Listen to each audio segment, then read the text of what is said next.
In the Middle East, somebody can get along with killing 300,000 people and still be viewed as legitimate, at least by part of his nation. Why?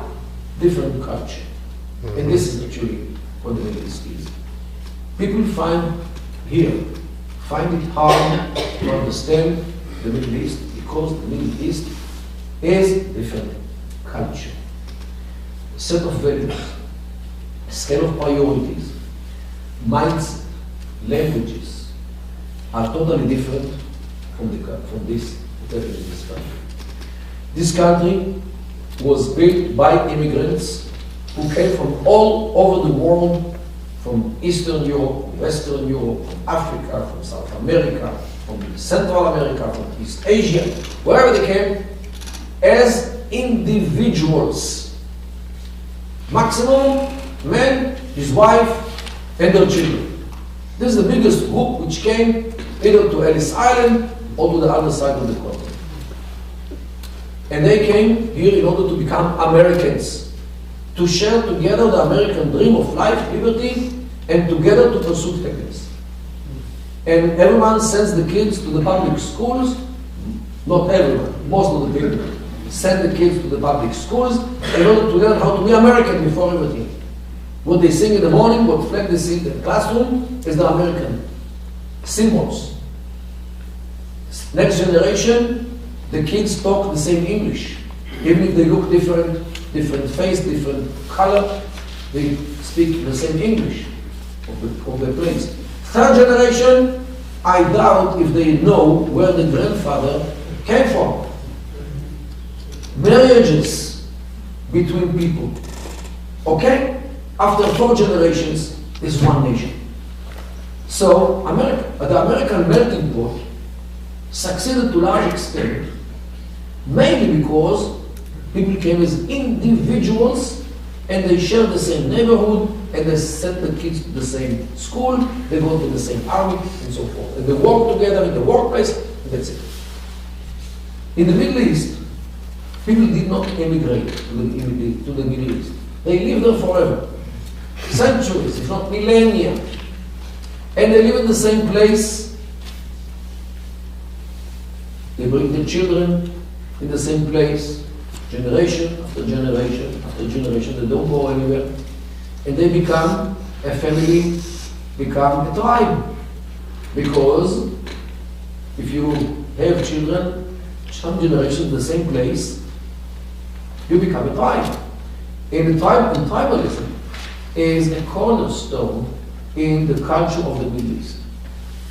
Mainly because you have to defend your source of water. You don't have water just like here. Here, if you take a journey of 10 miles, how many rivers do you cross on the way? This is not the situation in the Middle East. You know what, let me show you some pictures or some images. Can I?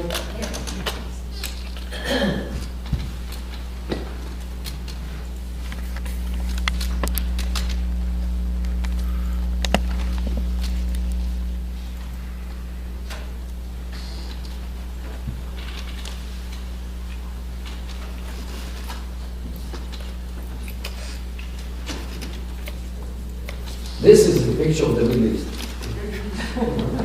Oh. Something doesn't work. It's not the same picture.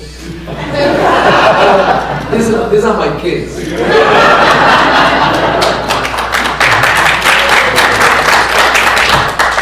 They are nice thanks to my wife, who was born in New York and grew up in Brooklyn, Massachusetts. And she still parks a car in Harvard Yard. But how can I convince this to project this?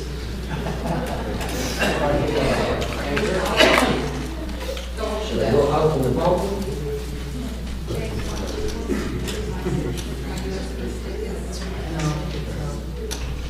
The entity on the projector.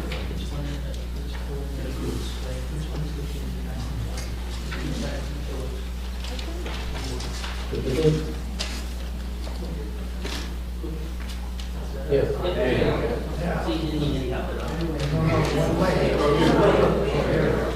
Let's hear from you.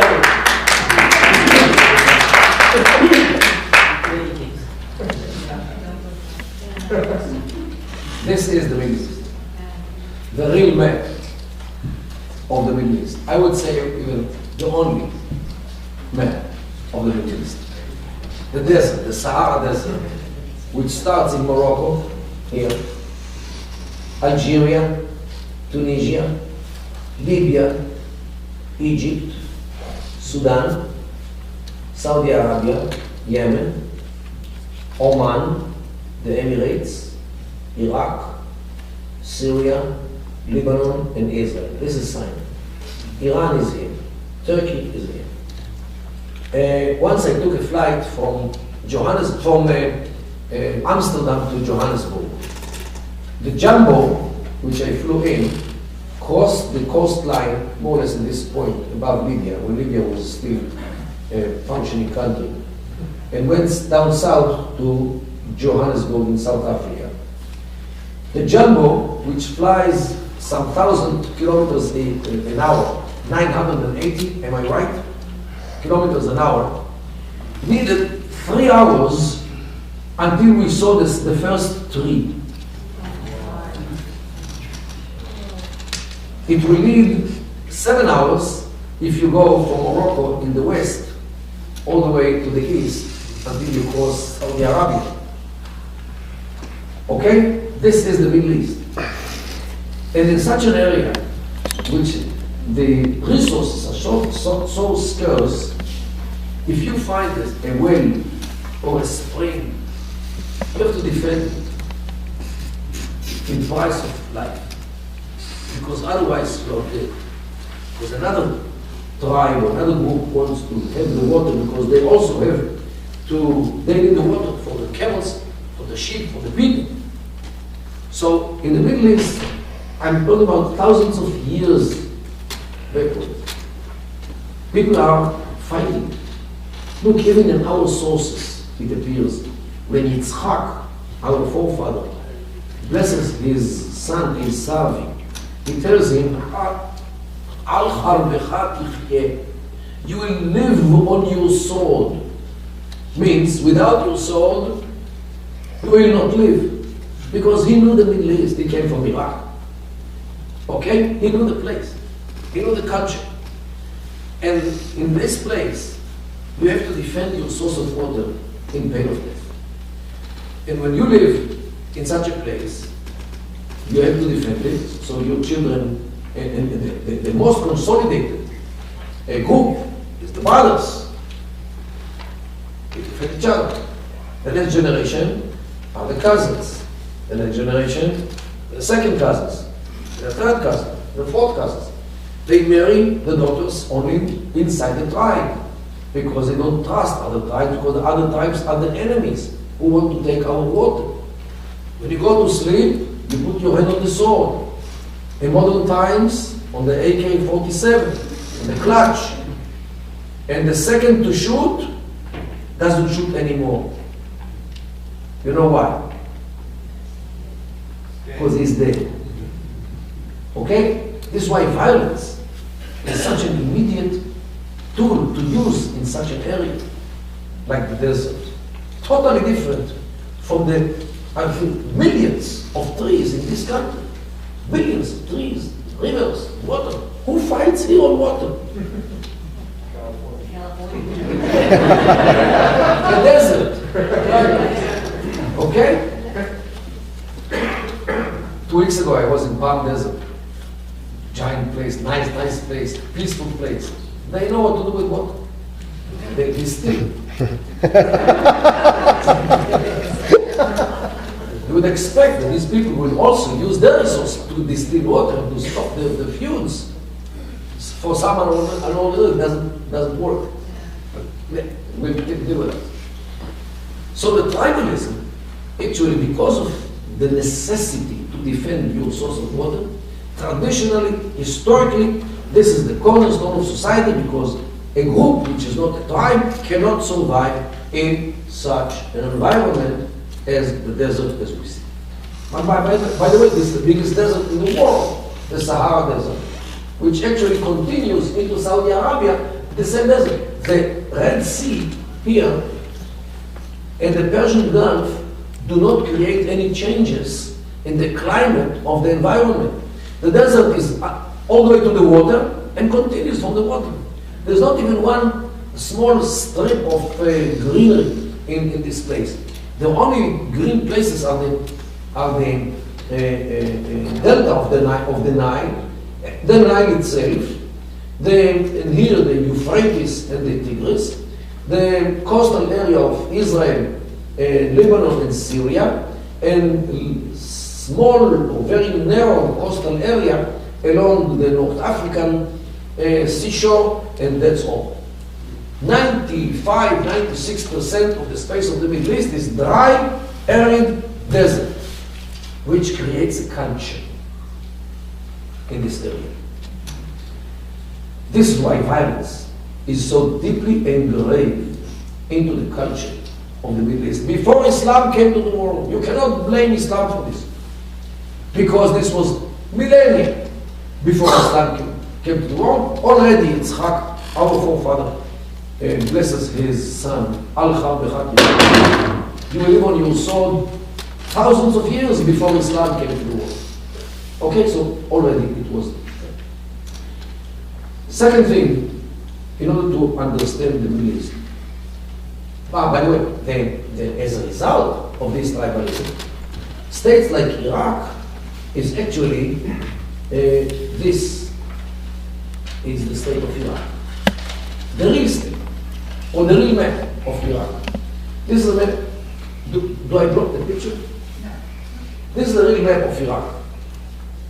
The map of the tribes of Iraq.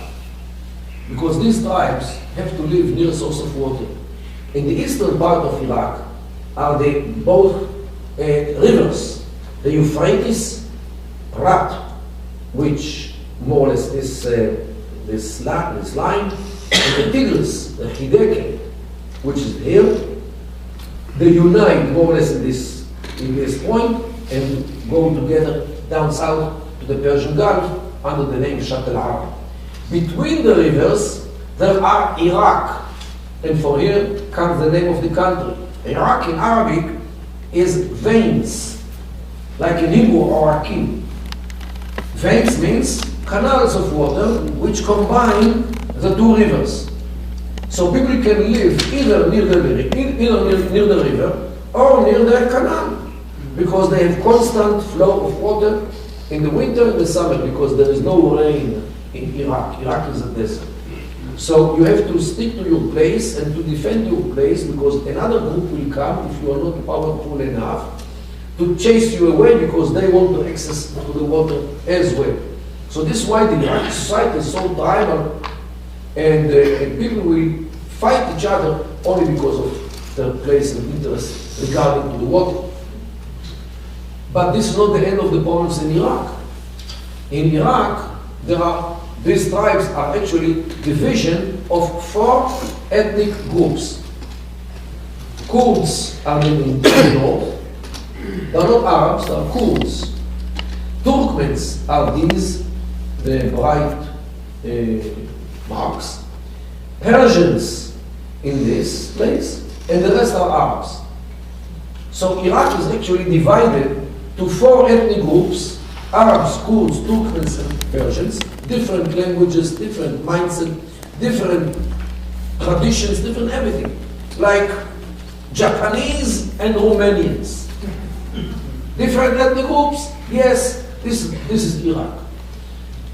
These 4 ethnic groups are divided to 76, I think, tribes, as appears in this map. If you want, I can give you the whole list of names of the tribes. Now, it's not only the 2 divisions. There are 10 religions in Iraq. Religions. There are Muslims, Christians, Jews, still there are some Jews over there, Sabbais, Mandays, Yazidis, those who were targeted by the Islamic State recently, almost exterminated by hunger, Baha'is, Zoroastrians, Druze and Alawite who ran away from Syria. So altogether more or less 10 religions. Some of them are viewed by radical Muslims as infidels who have therefore the choice between converting to Islam or to be, you know what? Okay? So this is the religious divide or the religious axis of fragmentation in Iraq. And the last axis of fragmentation is the sectarian axis, because some of these religions are divided. The Muslims are divided to Shia and Sunnah, as we heard much recently. Salafis, Sufis were divided to 6 denominations. 4 of them ran away totally. The last 2 are on the run because they are targeted by radical Muslims. The Sabais also are divided, and so are the Zoroastrians. So Iraq was blessed, I would say, by being divided to, according to 4 axes of fragmentation. The ethnic one, Arabs, Kurds, Persians, Turkmens. The tribal one, religious one, Muslims, Christians, support, and sectarian, Sunnah, Shia, and denominations. Okay?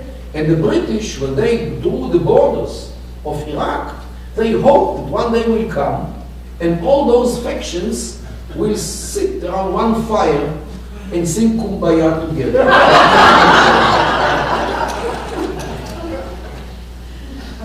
It is no fun. It's not fun. What were they drinking?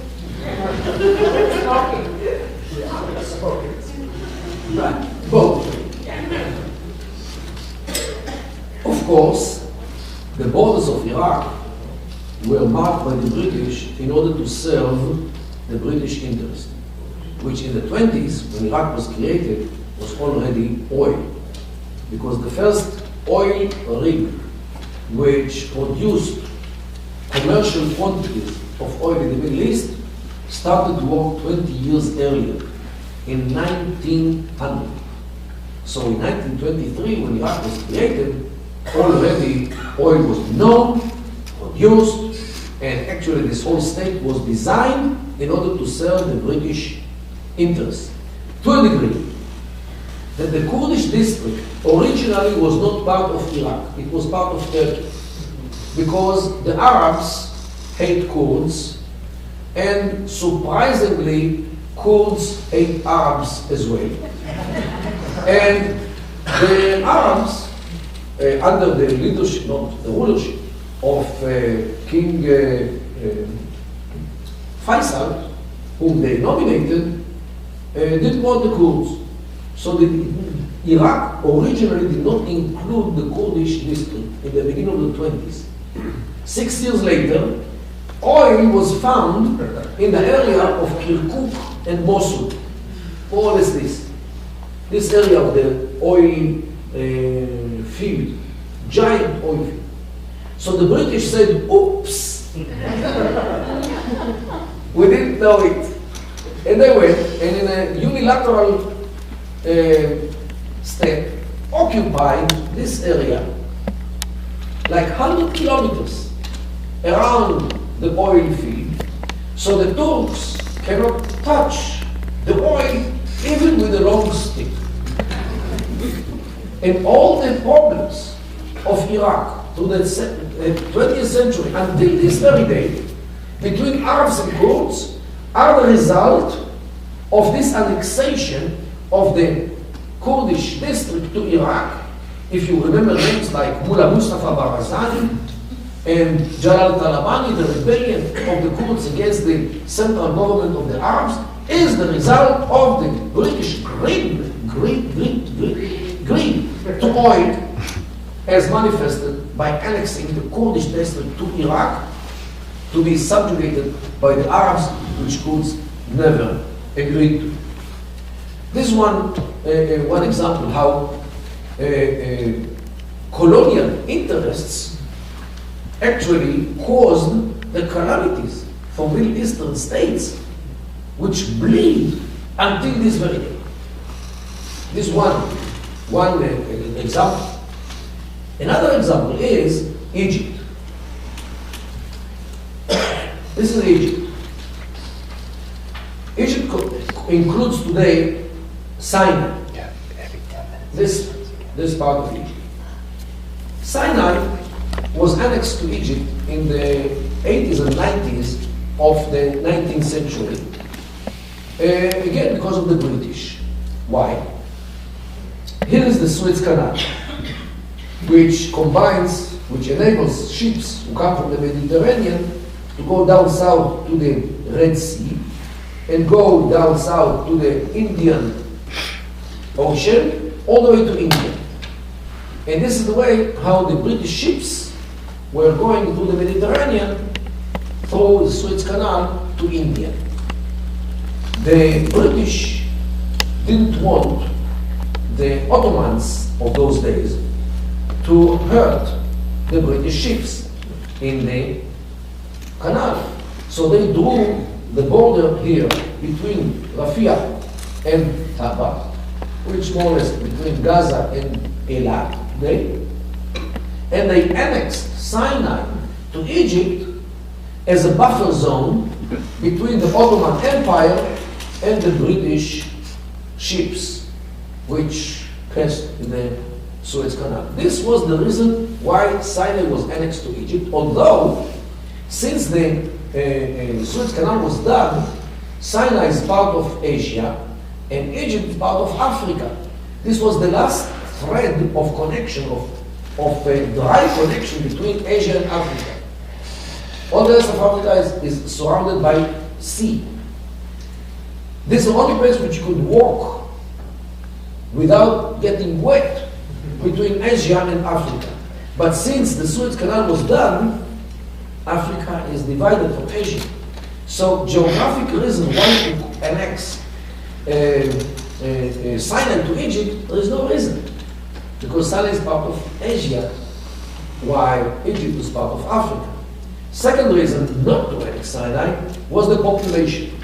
The population of Sinai are the same families of the southern part of Israel, southern part of Jordan, and the northern part of Saudi Arabia.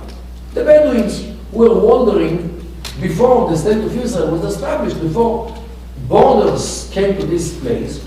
They were wandering according to the seasons of the year, according to the grass, according to the water, with no restriction. Okay? So the people in Sinai are speaking in Saudi dialect, which is totally different from the Egyptian dialect. The mindset of people in Sinai is Bedouin, while the Egyptians are peasants and city dwellers. Totally different culture. So there is, from the population point of view, also there is no reason to annex Sinai to Egypt. The problems of Sinai today, as you can hear like every other week, of dozens of Egyptian soldiers who are killed by the jihadists or the Bedouins in Sinai, is the result of the problem of the annexation of Sinai to Egypt. Where the reason was only to keep the British ships away from the Ottomans so that they cannot touch the British ships even with a long stick. Okay? The same idea, the same mindset, the same interests of the British, which caused the calamities of Egypt until this very day. More or less the same story of Iraq. So this is why these states are viewed as illegitimate states by the population, because they were marked and shaped by the colonialism, for the interests of the colonialism of the 19th century. Or maybe it's the 20th as well. This is why people view the states as the enemy, because the states always try to impose the laws of the state on the population, which think in the different way. Just to give you a good example. According to the tribal mindset, if your cousin, let's say, was involved in a road accident, and he killed somebody in a road accident, and he runs to you in order to hide him, because he's afraid of the police. What will you do? You will hide him because he's your cousin. He's your tribesman. Loyalty is the name of the game. According to the state, you are criminal. If you give him shelter because you know that he killed somebody in Mordechai. According to the tribe, you are a hero because you did what you should do. Hide your cousin. How can you bridge between the law system of the tribe and the law system of the state? Irreconcilable, these two systems. Another good example, if you, let's say, 24-year-old daughter, she's not married, and she allows herself too much to the boys. According to the state, she's a grown-up. She's an adult. She can do whatever she likes with whoever she likes, whatever she likes, as long as it's not imposition. Okay? Freedom? Everybody? This is according to the state law, usually, even in the Middle East. According to the tribe law, what is she doing? She brings shame on the family. What will be her punishment? Death. Is what we call honor killing. Okay? Regardless of her age, regardless of the state law. So the state is viewed as the enemy because the state tries to impose on us tribes set of laws and values which we reject, do not fit our culture, not the loyalty to other brethren, and not to keep the chastity of our daughters. What do you mean? To give a daughter freedom? Okay, so this is why the state, in many cases, like in Iraq, Syria, is viewed as the enemy of the citizen in this country. Just to compare how people here view the state. The state is us. The only difference between us and the state is the size. We are citizens. The state is, we are the state. There's no difference between us and the state. The state is ours. We are the state. This is not in the Middle East. This is not how people view the state in the Middle East. Totally different way. We here find it hard to understand this view of the state as the enemy. And the regime in many of these countries is another tribe who took over the whole place. Like the Dulaimis in Saddam's example. And of course, the president or the ruler nominates his brothers, his cousins, and his second cousins to be the ministers, to be the commanders of the army, to be everything, because he doesn't trust any other tribe. He can trust only his own tribe, own family, something like Cosa Nostra. And you know what I mean. But this is a necessity in this place, because other tribes will betray him. Because, as we say in Arabic, is nicht kann unseres. It's not from us. It's in Yiddish. He is not one of us. So this is why the enmity between the regime and the population. In the Syrian case, is even worse. Because not only the Alawites who control Syria are different tribe, they are different religion for Muslims. They are not part of Islam anymore. And not only this, their religion actually is an idol-worshipping religion. You know what? I'll show you. I myself, I took a picture of a sanctuary, a mikdash, of the Alawis. We have in Israel a village of the Alawis, which is Raja, near the Golan, near the Hermon mountain. And there, they have the only Alawi village which we have in Israel. When I was working on my PhD, I went to this village in order to find what I can find with my camera. And I arrived at the center of the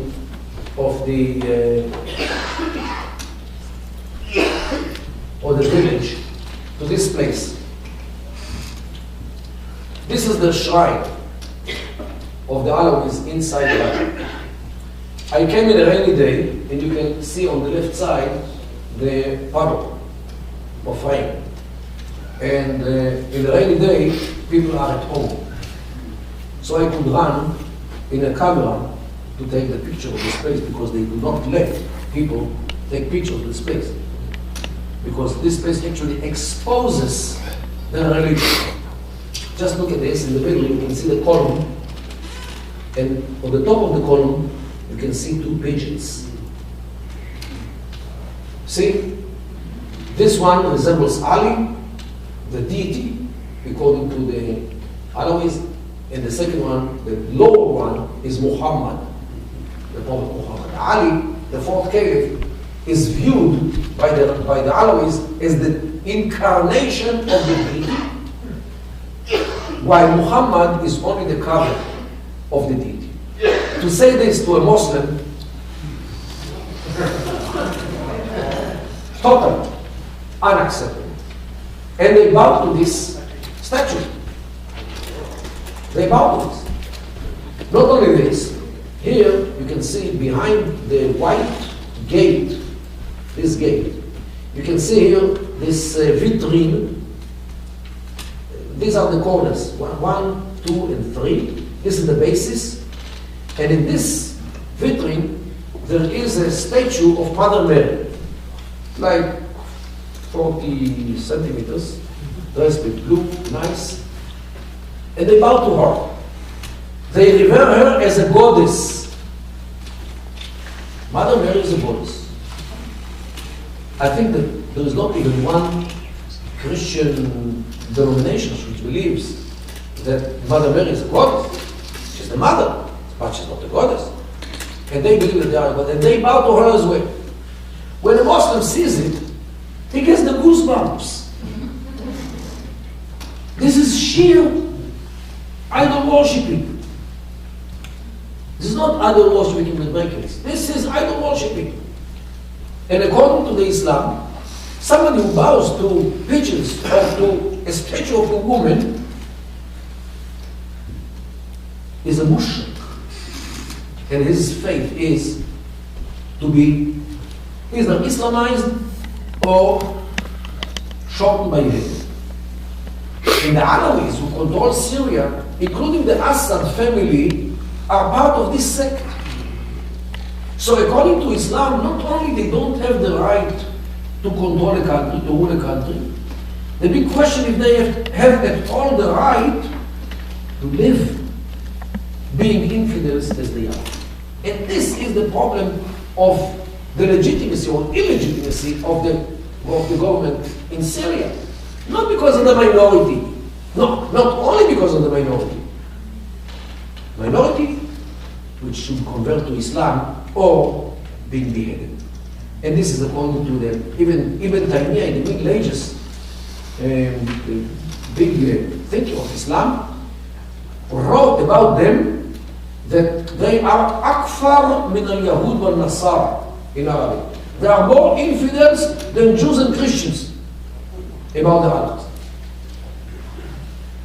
I dedicated my PhD to the mass media in Syria, to the ways, to the linguistic ways, how they try to create legitimacy from scratch to the regime and a state which has no legitimacy in the eyes of the majority of the people in Syria. The manipulations, the creations of all kinds of linguistic tools in order to convey the message that the Syrian state and the Syrian regime are legitimate. It was published in English under the title in 2005, 10 years ago, under the title Assad in Search of Legitimacy, Message and Rhetoric in the Syrian press under Hafez al-Bashar. Assad in Search of Legitimacy, implying that He doesn't have any legitimacy. In 2011, in March, the hostilities started when the Arab Spring started to spring in Syria. In July, more or less, the death toll was already 1,000 people. The then Secretary of State, Hillary Clinton, declared one day that Assad is losing his legitimacy. How can one lose something which he never had? What does she mean, losing legitimacy? Does she mean to say that he ever had any legitimacy? Apparently she didn't read my book, which is in English. And not a very high-level English, simple English. Okay? So this is what I mean to say, that people think from American point of view, American values, American eyes, that they try to look at areas like the Middle East, projecting their culture on other places where the regime is totally illegitimate, as it is in the Middle East. The fact that President Assad has the name president on his door doesn't create legitimacy. The question how acceptable he is and how people want him to be a president. How was he elected, if at all? He was not elected, neither him nor his son. There was only a referendum with one candidate. So what do you expect?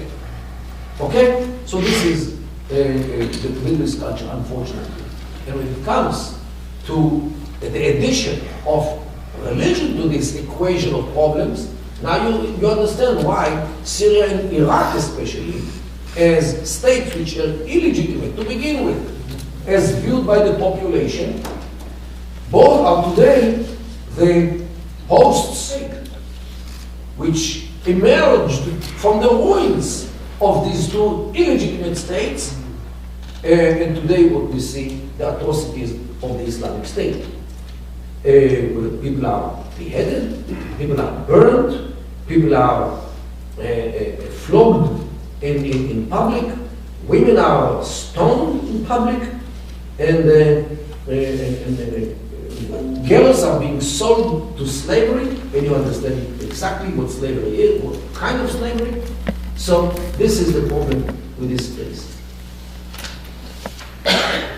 This is the map. Oh, it's in Arabic, forgive me.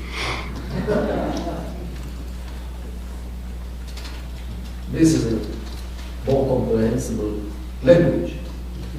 This is Iraq, and this is Syria. Since these two states are dysfunctional during the last years, this organization of the Islamic State succeeded to occupy a third of Syria and a third, quarter of Iraq, and establish a state.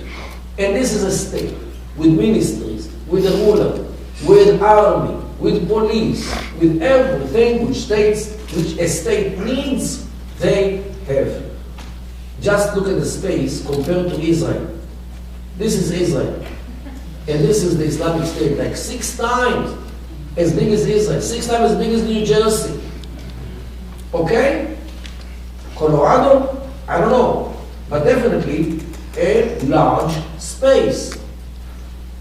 Dealing with this by airstrikes is, in my view, cannot topple the whole state. You can kill here somebody, you can target somebody there, you can destroy some tanks or some jeeps with heavy machine guns on them, yes. But to destroy a state which functions as a state, I don't believe that this is possible by air strikes. But the problem is not restricted to this place. The problem with the Islamic State is that this state succeeds to export itself to other areas, to export the ideas of this state. We already saw in Libya the beheading of 21 Copts, Christians, who were beheaded by the Islamic State. We saw already in Sinai, which is here, beheading of people. We saw it in Africa, in Nigeria, the Boko Haram, how they captured girls and they sell them to slavery. Already done the same ideas, the same implementation of the same ideas which the Islamic State disseminates, and not only in Africa and the Middle East. What happens in Europe? Thousands of Europeans came to this place. They were dragged, they were attracted, magnetized by this state because it really arouses their dreams. And you know what? From this country, hundreds of people already are fighting there in the jihad fields in Syria and Iraq. Only last week, 5 people in Cincinnati, I think, were caught in a camp training to go to there. And from Britain, only last weekend, 3 girls who went to school in the morning, went to Gatwick airport, not to go home, not to fly home, because to home they take the underground, in order to fly to Turkey, and they had tickets to Turkey, in order to join the jihad in the Islamic State. And they are 16 or 17 years old girls. Okay, it attracts them. They went willingly. They were not forced to go to this place. From France, some 1,400 people went to the jihad fields. From Germany, 800. 400 from Belgium. 400 from Holland. Spain, unknown number, because the Spanish do not register the people, the Muslim immigrants. So estimated hundreds as well. And they are there, attracted and magnetized by the Islamic State, because in their view, this is the state in the world. Why? What makes the Islamic State so attractive? To a degree that thousands are going there and keep going into this Islamic State, and many organizations in Libya and other places emulate the modus operandi, the way how this Islamic State operates. What makes it so attractive to radical Muslims? Amen. The answer is very simple. The Islamic State actually is the implementation of what they view the original Islam of the 7th century.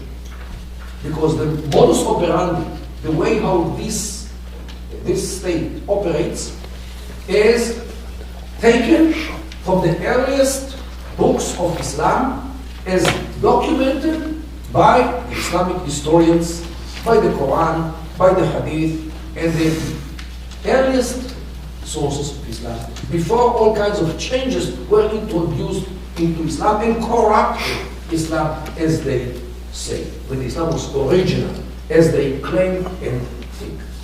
For example, amputating hands of thieves, flogging people who drink wine, or those who play with dice, which is forbidden in Islam, selling girls to slavery, again, as was in the 7th century, burning people, beheading people, again, as documented in Islamic sources. Of course, the most radical ideas in Islam, but they implement, they find, they pick from the sources the most radical ideas and the most radical verses and precedents and verdicts and fatwas, whatever they can find, in order to justify what they say, because this is the culture of these people in the Islamic State. And unfortunately, there are enough people out there who like it and attracted to these ideas and the implementation, and because of another reason, it is successful. It succeeds. And there is nothing more successful than the success itself. I'll give you a good example.